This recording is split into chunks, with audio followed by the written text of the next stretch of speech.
విచారణ ఖైదీలతోనే భగీరథ్. విచారణ ఖైదీలు ఉండే బ్యారక్ కేటాయింపు, ప్రత్యేక సౌకర్యాలు ఏమీ లేవన్న జైలు అధికారులు. మాంసాహార భోజనానికి భగీరథ్ నిరాకరణ, పాలు బ్రెడ్ తో సరిపెట్టుకున్న తీరు. ఆదివారం కావడంతో ములాఖతులోనూ ఎవరు కలవడానికి రాలేదన్న జైలు సిబ్బంది.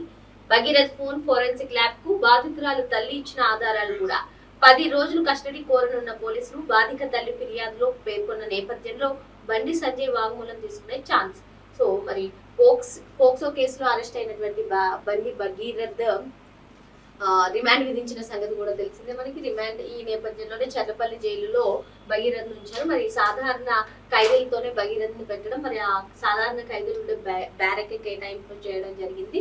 సో ఇక్కడ మాంసాహార భోజనానికి ఆయన నిరాకరించి ఒక పాలు బ్రెడ్ తోనే సరిపెట్టుకున్నటువంటి వైనం. ఆదివారం కావడంతో ములాఖత్ లో కూడా ఎవరు కలవలేనటువంటి పరిస్థితి. మరి 10 రోజుల పాటు భగీరథ్ ను కస్టడీ కోరనున్నారు.